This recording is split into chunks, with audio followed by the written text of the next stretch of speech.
Jamie Soulliere from Moncton, Murdoch Lyttle from Saskatoon have split the first two frames of this opening semifinal. $200 a frame. This is Soulliere.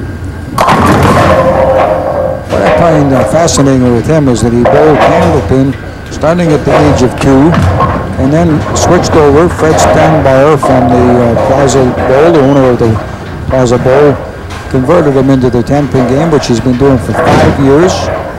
And he has done well, and he's doing well in the show. He's in the finals here. Just 19 as he picks up the spare in the third. And that will give Murdoch Lyttle a chance to pick up the money and the frame if he can strike here. Former Canadian national youth team member, represented Canada in Mexico.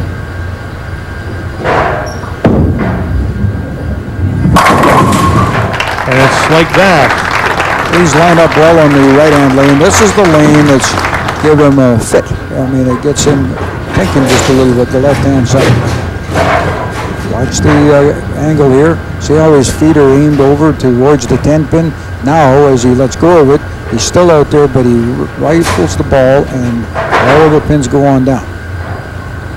Murdoch from Saskatoon, Saskatchewan, Eastview bowler. Backed himself off a little bit. What is interesting how the right-hand side, he's comfortable with. The left-hand side maybe gets into his head a little bit. He's taken a re-rack. Again, just maybe overthinking things a little bit.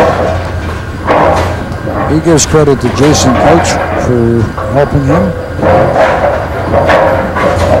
Watch this. This is the shot, must shot that he wants. Now he's followed through it a little bit more. Backs up a 10-pin, leaving it hanging. But at least he doesn't have a split. Now this thing here, this ball, watch this shot here as he comes through it. Nicely done, executed all the way through, rolls in, gets the rotation. The 10-pin doesn't get touched. This thing's 92 hardness and about 90 miles an hour. Now the hardest you can have, of course, would be 100%. The thing would go down like a straight rock. You're throwing a rock, huh? This one here is shooting a ball that's a little bit softer to get the reaction down where the pins get the pin splash. Jamie Soulliere. And he'll pick up the frame with the strike here in 4, so he's marked in every frame, and we're all even at $400 apiece. See how he cradles it, uses his opposite arm and hand, and then balances the ball, pushes it away. One thing about it, by holding the arm that way across his body, he knows that he's going to get the same motion, the same swing every time. Watch it here. He'll set it up, drop it down. Now he holds it and cradles it underneath. Now you can't move the arm too far different. Each time he drops it immediately, gets the swing going, and a break. And the back pin, the 9-pin went down. 3 pins still standing for Soulliere, who is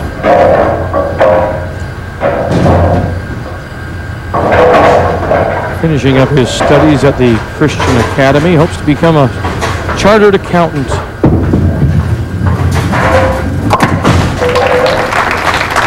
Now we talked on air at the start about the consistency, and that's what you're getting right now. He's had a spare, strike, and a spare. On the other hand, Murdoch has had a strike and open and a strike and a spare. Now a strike will get him back. Now this is the lane that he likes. He's had a strike on this each time that he's bowled. Cranked it up fast enough. And that strike will give him the frame. We just traded frames and $200 through 5, and now Murdoch Lyttle has the advantage. Watch this. He brings it back, straight arm swing, straight over the top, right over his head with the follow through. Gets the rotation going. Boom. All of the pins in the pit. And thank you.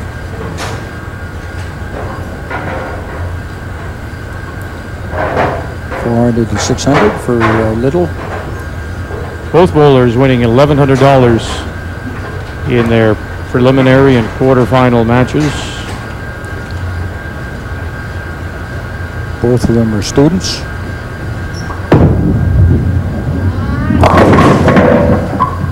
The menace again on this lane is the 10 pin. It just doesn't move. Murdoch not happy with himself. He's a mover student for Allied Moving. I'm not quite sure what that actually works out to be, but he needs to move this pin from the left side all the way over to the right side to make it happen. 1,300. And he's playing 9 games with himself. Yeah. Just not happy. Now he'll go to the other ball. I tell you what, this is not the ball he wants to use in this shot because it's too hard unless he wants to play it like a bullet.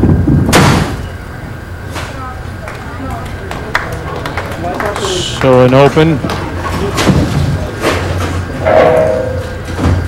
And an opportunity now for Jamie Soulliere to put a mark on the board and tie it again.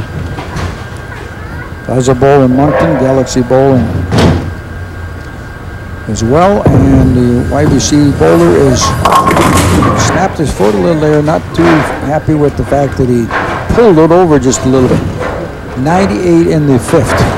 That is against 84 for Murdoch.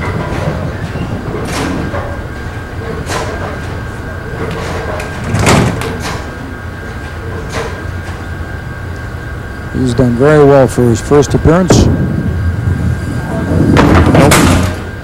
And that 8 count means that we will carry over. Again, this was a gift. Even one of the pins would have given him the fame. And at this stage of the game, going into for this kind of money, he just handed a gift over to Murdoch.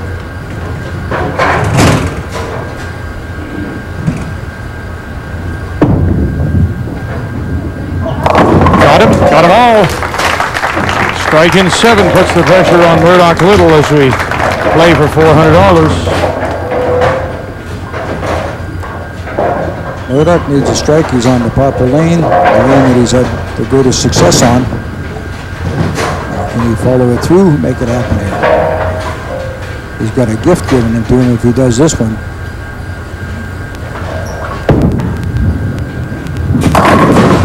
Yes. See, he freewheels a little bit more with it because he's comfortable on the right lane. He's not quite as comfortable on the left side, and as a result, he pulls it, tugs it just a little bit. Now watch this, straight back, there it is, straight through. When he gets past his ankle, starts turning the ball up all the way down, and the fingers come out, boom.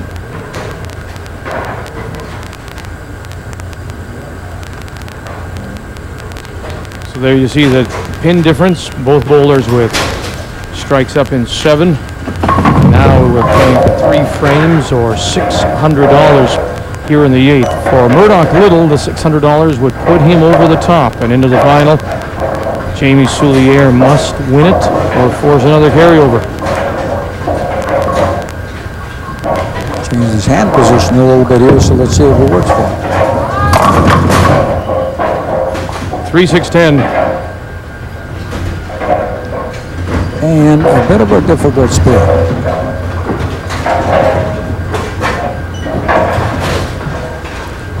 He has switched equipment, going with the harder ball. He has to be very cautious. No way in the world. Is that a case of a wrong choice for the shot as he puts up a 9? Well, watch what happens here. He goes right across. Now he's got the harder ball. You see him flip it out there a little bit, and that thing just hit. Actually, he's lucky he got 2 pins because it could have just as easily drove straight through. The hardness of that ball, he didn't play the angle right. Here's a perfect opportunity for this young man to pick up some money, serious money. Well, he got a break with the 10 going down, so that's left now for him to pick up the 3 frames and $600. Now he's got to stop and think here just for a second. He should take a breath, stand there, and get his focus back into play. If anything, just get at least 2 of them to force another carryover. Got 2 of them? He's always got. Wow. Neither one of these 2 want to win this. So here we go. Like they're being so cautious on it, they're not even covering the ball over into the target area. And as a result, it's given away time. We got 134 to 120, and both of them have given each other opportunities. And the game is on the line for both. $800 at stake here. 3 is left standing. He gets himself a 9 count out of this, and the real idea here is that he could have got, see how far his shoulders are out of the line here? Now watch what happens, he snaps it. But the end result is he got outside enough and he got away with it a little bit. Now he's got to keep his head into it and execute and follow through here, or he's going to leave this thing standing. Oh, he'll pick up the spare. Well, the chance is there now for Murdoch Lyttle of Saskatoon to advance. $800 is on the line, 4 frames. It would put him over the top, and he's on his favorite lane. He's had a strike on every time he's thrown on this lane. What's he got here? A strike would put him into the final. Murdoch Lyttle, Saskatoon. Have you got a strike here? Yes, he does. Murdoch Lyttle.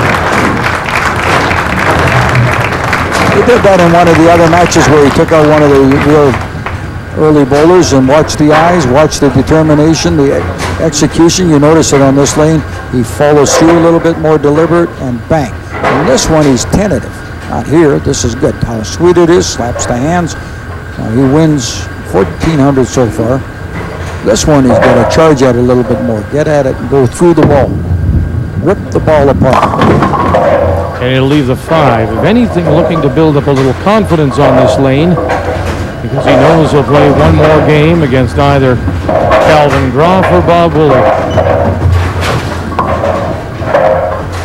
And neither one of those other 2 bowlers are going to give him an opening with misses on single pin, so he has to keep his head into it. Perfect opportunity right here. Still $200 to play for here in the 10th.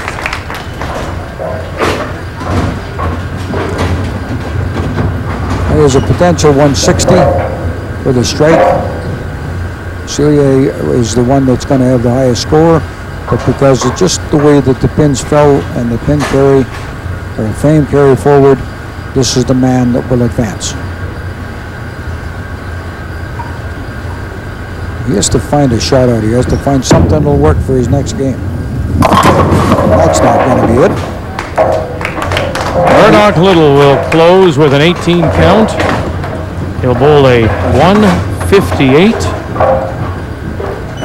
And more importantly, he is through to the final. And now Jamie Soulliere of Moncton will try to win the final $200. He's won 400 so far. And he'll strike here. That'll make Mum and his girlfriend Penny Flanagan happy. That'll make the drive back to Moncton a lot easier. That's about a 24-hour drive, isn't it? Yeah, almost. From Ontario? Yeah. Fantastic. Pretty close. Well, they showed a lot of excitement. This man shows a lot of poise. Look forward to having him hopefully back in the show later on in future years.